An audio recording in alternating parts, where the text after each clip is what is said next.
বিশিষ্ট কথাশিল্পী অসম সাহিত্য সভাৰ প্ৰাক্তন সভাপতি ইমৰান চাহদেৱৰ আজি 92 সংখ্যক উপজা দিন আৰু এই উপজা দিনটোত মই আছোঁ শিৱসাগৰৰ ধাইআলিৰ তেওঁৰ বাসগৃহত আৰু মোৰ কাষত আছে স্বনামধন্য সাহিত্যিক ইমৰান চাহ। জন্মদিনটোত ছাৰলৈ পোনপ্ৰথমে মই ছাৰ শুভেচ্ছা জনাইছোঁ। ধন্যবাদ, বহুত সুস্বাস্থ্য ধন্যবাদ, কামনা কৰিছোঁ। ধন্যবাদ। আজি এই দিনটোত কি ক'ব ছাৰ? ক'বলৈতো আৰু বিশেষ নাই, এইটোতো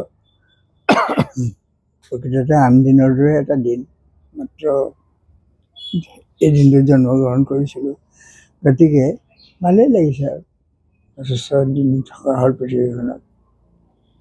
সাহিত্যনৰ্গীসকলে আমাৰ শুভাকাংক্ষীসকলে বিচাৰে ছাৰে আজীৱন লিখি যাওক। ছাৰে শেহতীয়াকৈ কিবা নতুন কৰ্মত কিবা ধৰিছে নেকি? নাই, তেনেকুৱা নতুন একো নাই। আজিকালি নোৱাৰি নহয় তেনেকৈ কৰিব আগৰ দৰে। তথাপি মাজে মাজে অনুবাদেই কৰোঁ, তাৰ বাহিৰে মোৰ একো নাই। জীৱনী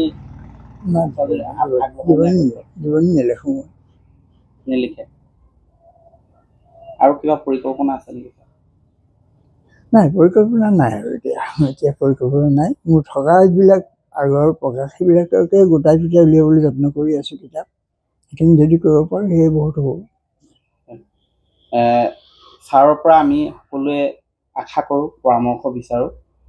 মই জানো যে ছাৰে বাতৰি কাকতখন প্ৰতিদিনেই পুৱা পঢ়ে। সাম্প্ৰতিক ঘটনা প্ৰবাহৰ বিষয়ে আপুনি অৱগত। শেহতীয়া সাম্প্ৰতিক ঘটনা প্ৰবাহক লৈ আপুনি কি ক'ব? কি দৃষ্টিৰে চাইছে? শেহতীয়া মানে অসমীয়া ভাষাৰ ক্ষেত্ৰতে হওক বা ভাষাৰ ক্ষেত্ৰতো অসমীয়া ভাষা ধ্ৰুপদী ভাষা বুলি স্বীকৃতি পালে, সেইটো এটা ভাল কথা আৰু তাৰবাবে বাকী অন্য ঠিকেই আছে। সাহিত্য চৰ্চাৰ ফালৰ পৰাও সাহিত্যৰ ফালৰ পৰাও ঠিকেই আছে। গতিকে ক'বলৈ তেনেকৈ নাই, কিন্তু নতুন মানুহ যিখিনি আৰু ডেকা চাম তেওঁলোকৰ সচেতন হ'লে ভাল। কেনেধৰণে আগবাঢ়িবলৈ পৰামৰ্শ দিছে? পৰিশ্ৰমৰ বিকল্পটো নাই। আৰু আজিকালি মানুহৰ ল'ৰা ছোৱালীৰ আটাইতকৈ ডাঙৰ বেমাৰটোৱে হৈছে তেওঁলোক পৰিশ্ৰমৰ বিমুখ, কঠোৰ পৰিশ্ৰম নকৰে। গতিকে সেইটোৰ পৰাই অলপ সাৱধান হ'লে হ'ব।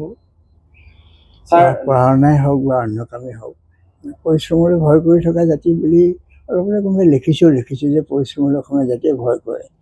সেইটো নোহোৱা কৰিব লাগে। এইটো এটা ষ্টিগমা, এটা হেৰিৰ দৰে, দাগৰ দৰে এইটো গুচাব লাগে। সেইটো হয়, যথেষ্ট হয়। খুব কম মানুহ পোৱা যায় যি 24 ঘণ্টাৰ ভিতৰত 18 ঘণ্টা কাম কৰে। লিখাৰ ক্ষেত্ৰতে হওক বা আন দিশতে হওক পৰিশ্ৰম কৰিবই লাগিব। পৰিশ্ৰমৰ বিকল্পই নাই, জীৱনটো পৰিশ্ৰমৰ কাৰণেতো আৰু নহ'লেতো জীৱন এনেই যায় মানুহৰ। ছাৰ, যদিও ধ্ৰুপদী ভাষাৰ স্বীকৃতি মৰ্যাদা পালে অসমীয়া ভাষাই, কিন্তু শেহতীয়াকৈ দেখা গৈছে অসমীয়া মাধ্যমৰ বিদ্যালয়বিলাক ইখনৰ পিছত ইখনকৈ বন্ধ হৈছে। শেহতীয়াকৈ 10খনৰ অধিক শিৱসাগৰত বন্ধ হৈছে যোৱা 2 মাহৰ ভিতৰত। কিবা এটা সংকট নামি আহিব বুলি ভাবে নেকি ছাৰ? শিৱসাগৰৰ সমস্যা নহয়, সেইটো বিশ্বজনীন সমস্যা আচলতে, বিশ্বজনীন সমস্যা। আৰু এই যিটো গ্ল'বেলাইজেশ্যন কৰা সেইটোতো বহুত দিন আগৰ পৰা আৰম্ভ হৈ গ'ল। সেইটো বুজি নোপোৱাৰ কাৰণে বিৰাট হৈছে জাতিবিলাকৰ। কোনো জাতিৰটো শেষ হৈ যোৱাৰ এটা উপক্ৰম কৰিছে। মইতো ভাবোঁ অসমীয়া সচেতন নহ'লে সেই একেটা সমস্যাৰ সন্মুখীন হ'বগৈ এটা সময়ত। গতিকে সময় থাকোঁতে কিবা কৰিলে ভাল আৰু। ছাৰ, আৰু এটা প্ৰসংগ আহিছোঁ এই মুহূৰ্তত। আপুনি অসম সাহিত্য সভাৰ প্ৰাক্তন সভাপতি পদ অলংকৃত কৰিছে। শেহতীয়াকৈ অসম সাহিত্য সভাৰ সভাপতি পদক লৈও আচলতে অনাকাংক্ষিত বিতৰ্কৰ সৃষ্টি হ'ল।